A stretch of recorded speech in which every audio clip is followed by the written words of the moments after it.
Nick starts off this hour in Michigan. Hi, Nick. How are you? Hi, Mr. Ramsey. It is an honor and a privilege to speak to you today. You too, sir. How can I help? I'm going to try to keep my composure, so please bear with me.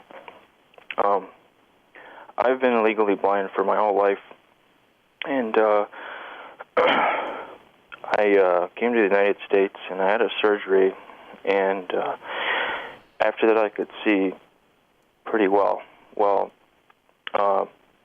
And now my vision's starting to go back, and in the next, I would say 2 years, 2, 3, 4 years, I'm not going to be able to do much of anything as far as work goes. So I want to preface this by saying that, when I was 15, I started what I jokingly call kind of an IT company, and I didn't take this laying down, but I kind of lived my life kind of like I would never lose my vision, and I just don't want my daughter and my wife to think I'm a failure. Mm-hmm. And I just need help figuring out what I should do. Okay. Well, let me ask you this. When you look at your friends or family and you observe their life and you think, well, they're a success or they're a failure, what do you base that on? What is someone what's someone that's a success look like? I would say someone that tries to takes care of their kids and mm-hmm. and does their best, that type of thing. Yeah. But Earl Nightingale had a great quote, and I've always lived by that because I was taught that as a very young age by my parents who were in the real estate business. His quote is that success is the progressive realization of a worthy goal or idea. And so success is not defined by fame, it's not defined by power, it's not defined by dollars. It's that you are making progress on a predetermined path. And so whether or not someone watching from the outside says you're a success is not relevant.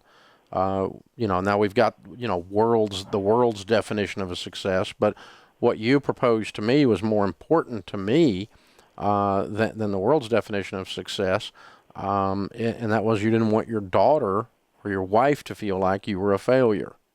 That's what you said, right? Yeah, that's correct, and it's more so, when most people look at job ads and this type of thing, I don't want to say people are lazy, but I have a fire in me to do, because I have to do 10 times better than for me to be and to be respected in spite of your challenges. Yeah. Yeah. So I don't want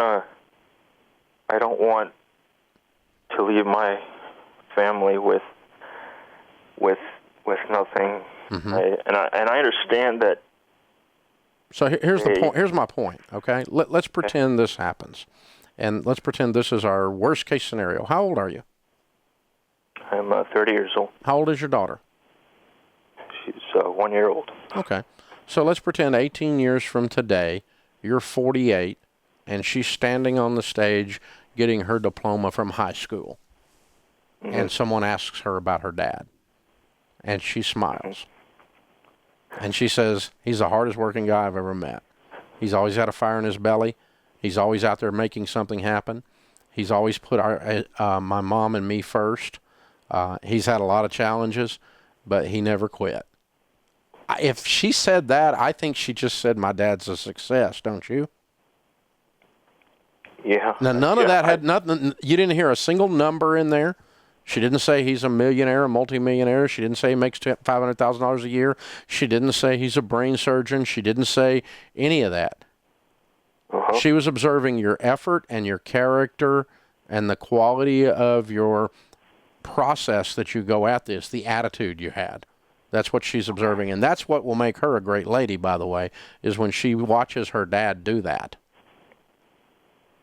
I see. I mean, on the more, I believe everything you just said. On the more practical side, what can I do? I mean, because honestly, there isn't a job I haven't looked at, and all of them require you to have some type of vision, as far as I can say. What? Well, you said you did IT? Yes, sir. Is there not a methodology for using IT for the sight challenged? You mean like voice recognition or Braille keypad or whatever? I don't know. I'm asking. Yes, sir. There is. I'm just mean more along the lines of I need to have some type of a plan for. Yeah, you need a career you need a career path to eat. That's different than how I want my daughter and my wife to view me as a success. Okay. Yes. Yeah. So I guess I want both. I guess. Yeah, I want you to have both too. But they're kind of two different questions. So I don't mind getting tactical with you as well. But I think you just start going, okay, how can I turn these lemons into lemonade? And how can I actually turn this into an advantage rather than a disadvantage? I've got a good friend. I'll send you a copy of his book. The copy of the book is called The Boy Born Dead. Now, is your site where you can still read, or do I need to get a audio version? I would appreciate an audio version. Okay. If they've got the audio version, I'll get you one. Okay. And I don't think we've got it, Kelly, but just go get it and send it to him. I'll find it. And the guy's name is David Ring, and he's got cerebral palsy. And when you first start talking to David, I had him on the air here the other day. When you first start talking to him, it's hard to understand him because he's got that cerebral palsy lisp. You know what I'm talking about? Yes, sir. And you know what he makes his living doing? He's a speaker. That's just silly. Wow. It makes no sense at all. And he speaks 275 times a year. He has for over 2 decades. He's one of the most sought-after speakers in evangelical Christianity because he's got a great story, and he tells his story. And he's actually used his disability, as he calls it, his challenges to become his brand. Now, I don't know but my point is sometimes you can turn this thing on its head and turn it off and head it in the right direction. So I guess I just wanted someone to. I think you're going to do okay because I think what's going to dictate this is not the technical, tactical application of where you're going to make a living. It's the fire in your belly. And the kind of man that asks the question that you just asked is the kind of man that's going to be okay. And if you need help, you call me. I'll walk with you. I'll help you over the years. Let's stay in touch. This is the Dave Ramsey Show. You guys would be so rich so fast and be able to do so much not only for yourselves and for your family, but for others